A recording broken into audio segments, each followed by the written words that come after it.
Okay, మనము ఓంకారం start చేస్తాం. So take a long deep breath in and breathe out. For Omkar, take another deep breath in.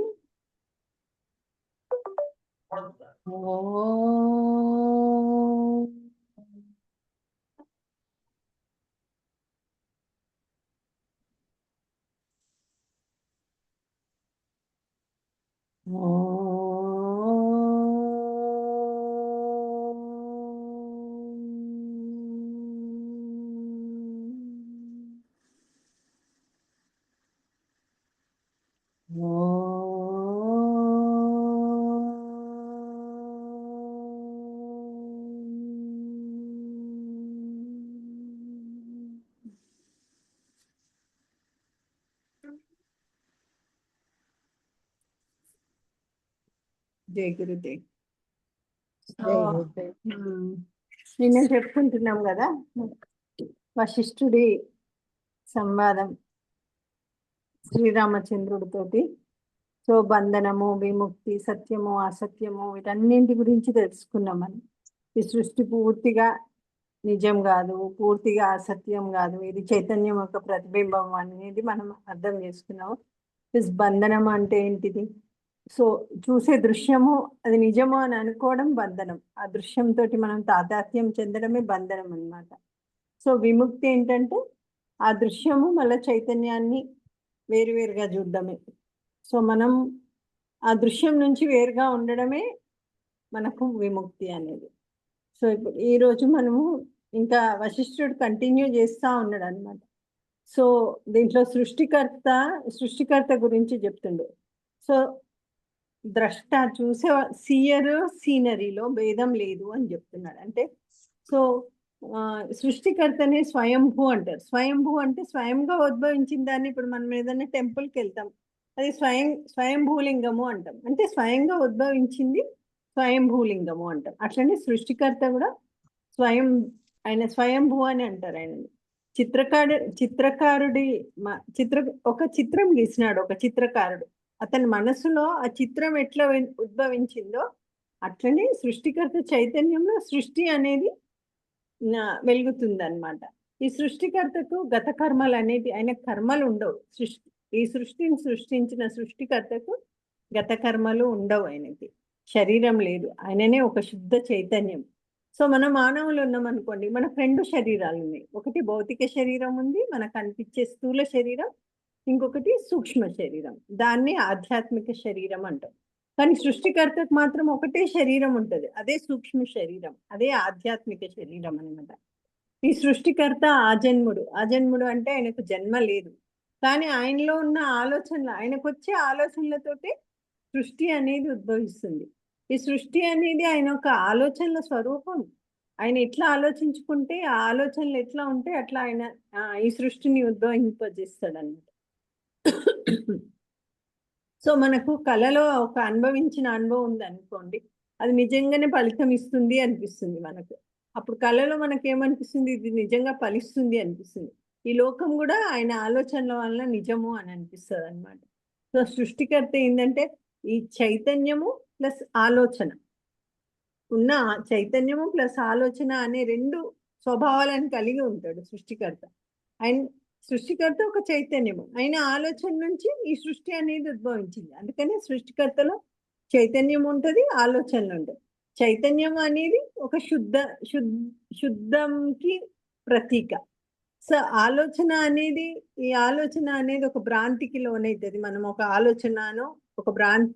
ఆలోచనని చూసి మనం భ్రాంతికి గురవుతాం, అంటే ఒక కళలాగా ఊహించుకుంటాం అంట. ప్రతి ఆలోచన ఒక రూపంగా మారుతూ ఉంటుంది. చూడండి, అన్ని రూపాలు శుద్ధ చైతన్యమే. మనకు కనిపించే రూపాలన్నీ కూడా శుద్ధ చైతన్యం. ప్రతి ఒక్కళ్ళ లోపల శుద్ధ చైతన్యాలే ఉంటాయి, కానీ దాన్ని మనం మర్చిపోతాం. ప్రతి ఒక్కరిలో శుద్ధ చైతన్యం ఉంది అనేది మర్చిపోయింది. ఇప్పుడు మీ లోపల చైతన్యం ఉంది, నా లోపల చైతన్యం ఉంది, ప్రతి ఎనిమల్లో ఉంది, ప్రతి ట్రీలో ఉంది, ప్రతి దాంట్లో చైతన్యం ఉంది. దాన్ని మర్చిపోయినప్పుడే మనకు అవి భౌతిక రూపాల్లాగా కనిపిస్తాయి, ఒక ఫామ్ లాగా గట్టిగా గడ్డ కట్టినట్టు అనిపిస్తాయి. ఎప్పుడైతే చైతన్య రూపంలో చూస్తామో మనము ఎవ్రీథింగ్ ఈజ్ సేమ్, ప్రతి ఒక్కరి దాంట్లో సేమ్ ఉంటుంది అనమాట. నిజానికి అది దాన్ని మర్చిపోతాం మనం. మర్చిపోవడం మూలంగా మనకు అవి ఫామ్ రూపంలో కనిపిస్తాయి. But every one is formless అని చెప్తారు. ఈ సృష్టి యొక్క ఈ మనం చూస్తే ఈ భౌతికంగా సృష్టిని చూస్తే మనం ఒక ఏంది మన ఆకాశంలో ఒక కోటను నిర్మించినట్టు అన్నమాట. సో ఇదంతా ఒక మాయ, ప్రతీది మాయ. ఇక్కడ చూసే ప్రతీది మాయ, మన ఆలోచనల రూపమే ప్రతీది. ఎవ్రీథింగ్ ఈజ్ అవర్ ఆలోచనల రూపం. సృష్టికర్తనే మనసు, మనసే ఆయన శరీరం అన్నమాట. సో ఆలోచన అనేది మన మనసులో అంతర్గతంగా ఉండేది ఆలోచన. సో దృశ్యం అనేది చూసే దృష్టిలో ఉంటది. దాని దృశ్యానికి ద్రష్టకి వేరే లేదు అని చెప్పారు. సీయర్ సీనరీ రెండు ఒకటే అని చెప్తుండే, ఎప్పుడు వేరు లేదు అని. సో ఇది మొత్తం సృష్టి ఒక స్వరూపము. సో మనకు ఒక భ్రాంతి వల్లనే ఇది భౌతికంగా కనిపిస్తుంది. ఒక్కొక్క డిఫరెంట్, ఒక కళలాగా కనిపిస్తా ఉంటది. ఇదే బోధన. సో ఇదే చెప్తున్నారు అనమాట. ఎట్లా అంటే సియర్ కి సీనరీకి సియర్ కి సీన్ కి డిఫరెన్స్ లేదు. There is no distinction between scenery and scene. అట్లనే ఈ సృష్టికర్త అనేది సెల్ఫ్ ఎగ్జిస్టెంట్ అన్నమాట. సో ఆయననే కాస్మిక్ కాన్షియస్నెస్ అంటాం. ఆయన నుంచే ఆలోచన అనేది ఉద్భవిస్తుంది. అదే మన క్రియేషన్ కి కారణం. ఆయన ఆలోచననే ఈ సృష్టికి మూలం అన్నమాట. సో ఈ క్రియేషన్ అనేది సృష్టికర్త యొక్క ఆలోచన అంతే. ఇది మనకు ఫిజికల్ గా కనిపించినట్టు కనిపిస్తుంది, బట్ ఇదంతా మాయా అని చెప్తున్నారు అనమాట. సో ఇంకా నెక్స్ట్ మళ్ళీ ఇంకా చెప్తా ఉంటాడు వాల్మీకి. నెక్స్ట్ అది వశిష్ఠుడిది అయిపోయింది, వాల్మీకి వస్తాడు. వాల్మీకి చెప్తాడు. ఆ సమయంలో ఇంకా అప్పటికే సాయంత్రం అయిపోతుంది. సూర్యుడు మొత్తం వెస్ట్ సైడ్ వెళ్ళిపోతా ఉంటాడు. వెళ్ళిపోయి సో ఈ మహర్షి వశిష్ఠుడి బోధనలన్నింటినీ వినిపించి, సో ఈ సూర్యుడు భూమి యొక్క ఇప్పుడు ఒక హాఫ్ ఆఫ్ ద డే ఇటువైపు ఉంటే, ఈస్ట్ వైపు ఉంటే దెన్ తర్వాత వెస్ట్ వైపు ప్రకాశిస్తాడు కదా, అటువైపు వెళ్ళిపోతాడు అనమాట. సాయంకాలం సభలో అందరు ప్రార్థనలు పూర్తి చేసుకున్న తర్వాత మర్నాడు ఉదయం అందరు తిరిగి సభకు వస్తారనమాట. అప్పుడు స్టార్ట్ చేస్తాడు రాముడు అడుగుతుంటాడు అనమాట, ఓ మహర్షి అసలు ఈ మనసు ఏందో నాకు అసలు మనసు గురించి వివరించండి అని. ఏం అర్థం కాదు, ఈయన చెప్పేదంతా ఈ సృష్టికర్త ఆయన ఆలోచన ఇవేమి రాముడికి అర్థం కావన్నమాట. సో ఆయన అప్పుడు అడుగుతాడు, ఈ మనసు ఇంత సతాయిస్తుంది కదా మనని, మనసు ఏంటిది అసలు అని అడుగుతాడు. సో అప్పుడు వశిష్ఠ మహర్షి సమాధానం ఇస్తాడు. ఏమని అంటే, ఎలాగైతే ఇప్పుడు మనం ఈ శూన్యాన్ని, ఈ జడమైన ఖాళీ స్థలం ఉంది, ఈ మొత్తం ఖాళీ స్థలం ఉంది, ఈ ఖాళీ స్థలంను మొత్తం మనం ఏమంటాము, ఆకాశం అంటాం. అట్లనే మనసు కూడా ఒక శూన్యం. సో మనసు నిజమో అబద్ధమో ఏదైనా కావచ్చు, కానీ దాన్ని ఒక భావనగా అనుభవిస్తాం అన్నమాట. మనసు నుంచే భావనలు ఉద్భవిస్తాయి, మనసు నుంచే అనుభవాలు ఉద్భవిస్తాయి. సో ఇవన్నీ మనసు నుంచే వస్తాయి. సో అదే చెప్తాడు రామ, మనకు వచ్చే ఆలోచననే ఒక మనసు. ఆలోచనకి మనసుకు తేడా లేదు. సో ఆలోచన అనేది ఎక్కడి నుంచి ఉద్భవిస్తుంది, మన మనసు నుంచే ఉద్భవిస్తుంది కదా. మనసుకి ఆలోచనకి మధ్య ఏం తేడా లేదు. సో ఆధ్యాత్మిక శరీరంలో ఉన్న మనసును, సో ఇప్పుడు స్థూలంగా కనబడే స్థూల శరీరంలో ఉండే మనసును మనసు అంటాం. బట్ ఆధ్యాత్మిక శరీరంలో ఉండే మనసును మనము ఆత్మ అని పిలుస్తాం. అదే ఆత్మ మన అహంకారం లాగా ఉంటది, సూక్ష్మ చైతన్యంలా. అదే ఆత్మ మన బుద్ధిలాగా ఉంటది, చిత్తం లాగా ఉంటది, మనస్సు లాగా ఉంటది. అట్లనే బాహ్య రూపంలో కూడా సేమ్ రూపాలు అదే ఆత్మ చూపిస్తుంటది. బట్ బాహ్యంగా చూపించేదాన్ని అన్నిటికీ మనం నేను అని గ్రహిస్తుంటాం అన్నమాట. అది సో ఆలోచనకి మనసుకి ఏం తేడా లేదు. సో మనం ఆధ్యాత్మిక శరీరంలో ఉన్న మనసునే ఆత్మ అంటాము. సో ఈ అజ్ఞానము, మళ్ళీ తర్వాత ఈ జనన మరణము ఇవన్నీ మనసు కల్పించుకునే కల్పనలు అన్నమాట. మనసు యొక్క కల్పనలు ఇవన్నీ. సో అజ్ఞానము, సంసారము, బంధనాలు, అశుద్ధత, అంధకారము, జడత్వము ఇవన్నీ మన మనసుకే ఉన్న పేర్లు. అజ్ఞానము మన మనస్సే, ఈ సంసారము మనస్సే, కల్పనలు మనం ఊహించుకునే కల్పనలు మన మనస్సే, మన బంధనాలు మన మనసుతోనే బంధనాలన్నీ ఏర్పడతాయి. ఈ అశుద్ధత మన మనసుతోటే, మనం చూసే అంధకారం అంతా మన మనసుతోటే, జడత్వం అంతా మనసుతోటే. అందుకే ఇవన్నీ మనసుకు వేర్వేరు పేర్లు. మన అనుభవమే మనస్సు. అది అనుభవించినప్పుడే అది ప్రపంచం తయారైతే. చూడండి, మనస్సును జయించగలిగినోడు ప్రపంచంలో ప్రతీది జయించినట్టే. మీరు ప్రపంచాన్ని జయించగలిగినారు అంటే ఫస్ట్ మనసును జయించండి. మనసును జయిస్తే మన మనసులో ఉన్న ఆలోచనలను, అజ్ఞానాన్ని, మనసులో కనిపించే కల్పనలు, బంధనాలు, తర్వాత అశుద్ధతము, అంధకారము, జడత్వము ఇవన్నింటిని జయించినాం అనుకోండి మనం ఈ ప్రపంచాన్ని జయించినట్టయితే. సో ఇవన్నీ చెప్తున్నాడు అనమాట. రామచంద్రుడికి కూడా మనసును జయించడం మనలాగా మహా కష్టంగా అనిపిస్తుంది.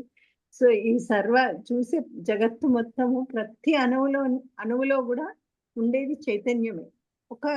చూడండి, ఒక రాయిలో చైతన్యమే ఉంటది, కానీ ఆ రాయిలో చైతన్యాన్ని ఎగ్జిబిట్ చేసే లెవెల్లో ఉండదు అనమాట. దాని యూనిట్స్ ఆఫ్ ప్రాణ చాలా తక్కువగా ఉంటది.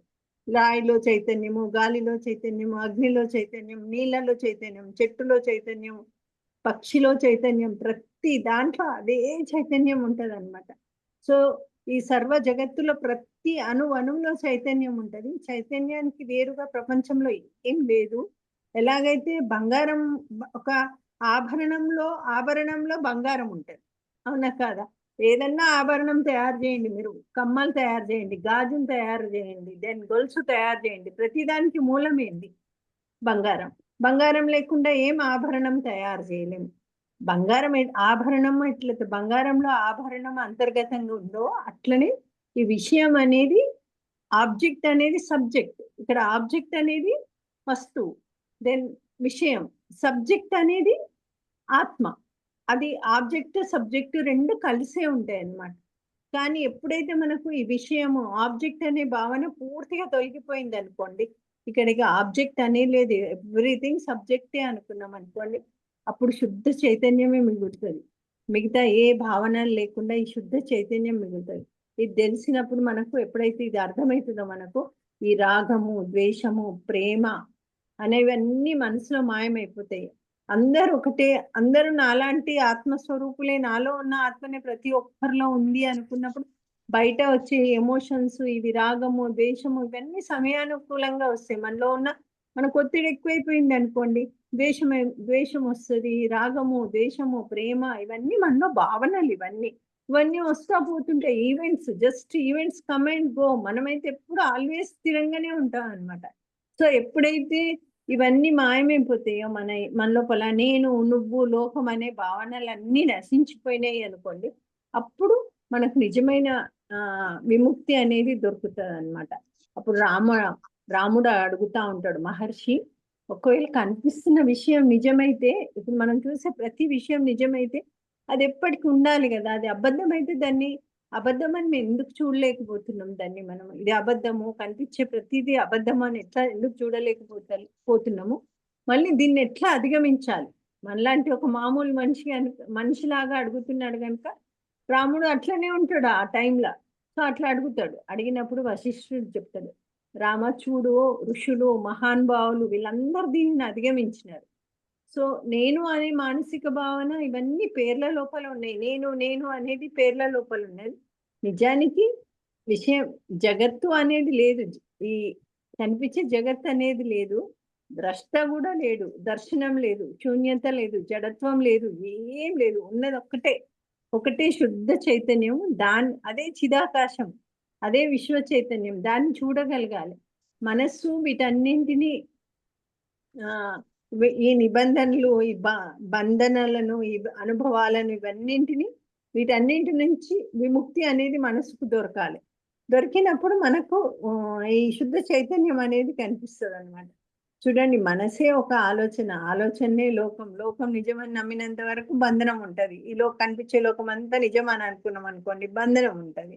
సో మనసులో ఎప్పుడైతే కల్పన తొలగిపోతుందో అప్పుడే మిగిలేది ఏంటిదంటే శుద్ధ చైతన్యం ఒకటే మిగులుతుంది అనమాట.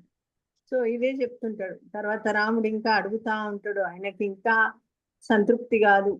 వశిష్ఠుడు చెప్పే ఆన్సర్స్ తోటి ఆయన ఇంకా సంతోషపడ్డాడు. ఇంకా అడుగుతా ఉంటాడు అనమాట. అప్పుడు వశిష్ఠుడు సమాధానం ఇస్తాడు. ఇప్పుడు చెప్తాడు ఎట్లా సృష్టి ఆరంభమైంది, అదంతా చెప్తాడు అనమాట. ఫస్ట్ ప్రళయం అయిపోయింది. సృష్టి అంతా ఇట్లనే ఎక్కువ వర్షాలు పడి మొత్తం సృష్టి అంతా ప్రళయంలో మునిగిపోయింది. మొత్తం మునిగిపోయిన తర్వాత కొత్త యుగం అనేది స్టార్ట్ అవుతుంది. సో కొత్త యుగం మొదలయ్యే ముందు మొత్తం సృష్టి అంతా ఒక సమత్వ స్థితిలో ఉంటుంది. సృష్టి మొత్తం ఒకటే స్థితిలో ఉంటది అనమాట. ఆ సమయంలో ఉండేది ఎవరంటే ఓన్లీ పరమాత్ముడు ఉంటాడు. అప్పుడు ఎవ్వరు ఒక్క జీవి ఉండదు, ఎవ్వరు ఉండరు అనమాట. పరమాత్ముడు ఉంటాడు. అతడు ఆజన్ముడు, నిత్యుడు, ఎప్పుడు ఉండేవాడు, జన్మ లేనివాడు, స్వయం ప్రకాశించుడు, మళ్ళీ అన్నింటిలో వ్యాపించి ఉన్నవాడు, మళ్ళీ అన్నిటికీ ఆధారం కూడా ఆయనని, ఆ పరమాత్మని. సో అతన్ని మనం వివిధ పేర్లతో పిలుస్తాం. ఒకటి ఆత్మ అంటాము, బ్రహ్మ అంటాము, పరమాత్మ అంటాము. ఇవన్నీ అతని పేర్లు. కానీ ఇవన్నీ డిఫరెంట్ డిఫరెంట్ కోణాలు మాత్రమే. సో అతడు శరీరంలో ఉన్నాడు, ప్లస్ ఆయన దూరంగా ఉన్నట్టు కూడా కనిపిస్తాడు. మన శరీరంలో ఉంటాడు, మళ్ళీ ప్రతి దాంట్లో కూడా ఉంటాడు అన్నమాట. సో సూర్యకిరణాలు ఎట్లయితే సూర్యుడి నుండి ఈ సూర్యకిరణాలు వెలువడతాయో, ఆయన నుండే విష్ణువు అట్లాంటి అందరు దేవతలు ఉద్భవించిండ్రు అన్నమాట. ఫస్ట్ సృష్టి ఆరంభంలో విష్ణువు, మళ్ళీ మిగతా దేవతలందరూ పుట్టిండ్రు అతని నుంచే.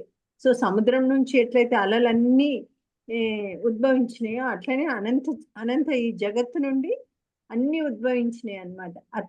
అతన్నే మనం కాస్మిక్ చైతన్యము అంటాం. ఆయన నుంచే అన్ని విశ్వాలు ఉద్భవించినాయి. ఆయన లోపలనే అన్ని విశ్వాలన్నీ ఆయన లోపలనే కలుస్తాయి, ఆయనలోనే ప్రకాశిస్తాయి. అతడే ప్రతి వస్తువు యొక్క స్వభావం ఎట్లా ఉండాలో ఆయన్నే నిర్ణయిస్తాడు. అలాగే ఆయన లోపలనే ఈ లోకాలు, ఎన్నో లోకాలు, మనం ఇప్పుడు 14 లోకాలు అంటాం. ఈ లోకాలన్నీ ఆయన నుంచే పుడతాయి, మళ్ళీ ఆయన లోపలనే అంతరించిపోతాయి. అదే పరమాత్మ నుంచి. తర్వాత దీనికి అంతటికీ మనకి ఎట్లయితే ఎండమావుల్లాగా కనిపిస్తాయో, సో ఈ మాయమవుతున్న లోకం కూడా ఆయన లోపలే కనిపిస్తుంది.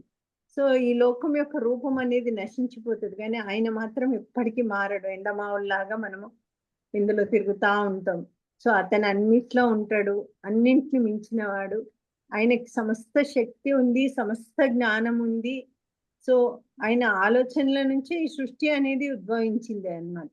సో ఈ పరమాత్మను మనం ఎట్లా తెలుసుకోవాలంటే ఓన్లీ జ్ఞాన మార్గం ద్వారానే తెలుసుకోవచ్చు. ఇతర మార్గాలు ఏవి పనికిరావు. సో ఏ మార్గం ద్వారానన్నా పరమాత్మను తెలుసుకుంటామంటే మనం పరమాత్మను తెలుసుకోలేము. ఓన్లీ జ్ఞాన మార్గం ద్వారానే పరమాత్మను తెలుసుకోవచ్చు అనమాట.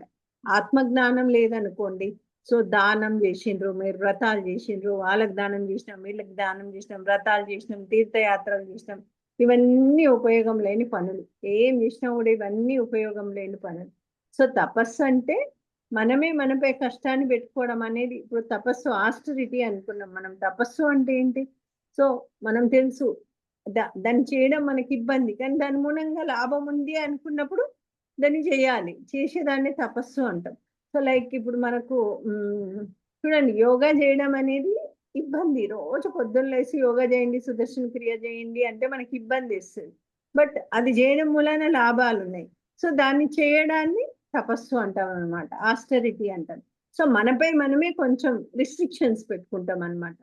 సో ఈ మనం వంచనతోటి ఒకళ్ళని మోసం చేసి సంపాదించిన సంపదన దానం చేస్తే ఏమవుతుందంటే దాని ఫలితం వేరే వాళ్ళకే దొరుకుతుంది అని. సో వ్రతాలు, ఆచారాలు, ఇవన్నీ నేను ఇంత వ్రతం చేసిన, ఇంత ఆచారం చేసిన, ఇవాళ రోజంతా పూజ చేసిన పొద్దున్న నుంచి రాత్రి వరకు, ఇవన్నీ మన లోపల గర్వాన్ని పెంచుతాయి అంతే. ఒక మార్గం ఉంది, ఒకే ఒక మార్గం ఉందంట. సో ఇంద్రియాల మీద, ఈ భోగాల మీద తపనని పక్కన పెట్టి, సో లోపల మన లోపల నివసించే పరమాత్మను తెలుసుకోవాలి. ఈ పైన ఉన్న ఇంద్రియాల వెనకాల పరిగెత్తిండ్రు అనుకోండి, స్పర్శ సుఖం కోసం పరిగెత్తినము, లేకపోతే టేస్ట్ కోసము, లేకపోతే సంగీతము, మన ఇంద్రియ భోగాల పైన మనం కనుక పరిగెత్తితే ఎప్పుడు మనకు పరమాత్మ దొరకడు. మన లోపల నివసించే పరమాత్మను తెలుసుకోండి, అప్పుడు మాత్రమే దుఃఖం అనేది పోతుంది, విముక్తి అనేది లభిస్తుంది అని శ్రీరామచంద్రుడికి చెప్తున్నాడు అన్నమాట వశిష్ఠుడు. సో జ్ఞానం అనేది టఫ్గా ఉంటుంది. మనం ఇంకా చెప్పుకుంటా పోవచ్చు, కానీ మనకు అర్థం కూడా కావాలి. మన ఉద్దేశము మనం తెలుసుకునేది కొంచెమన్నా అర్థం కావాలని మనం చెప్పుకుంటున్నాం కదా. So let us stop it here only. మళ్ళీ రేపు తెలుసుకుందాం మిగతా. మహేందర్ చెప్తావమ్మా? మా అందరికి జై గురు. జై గురు.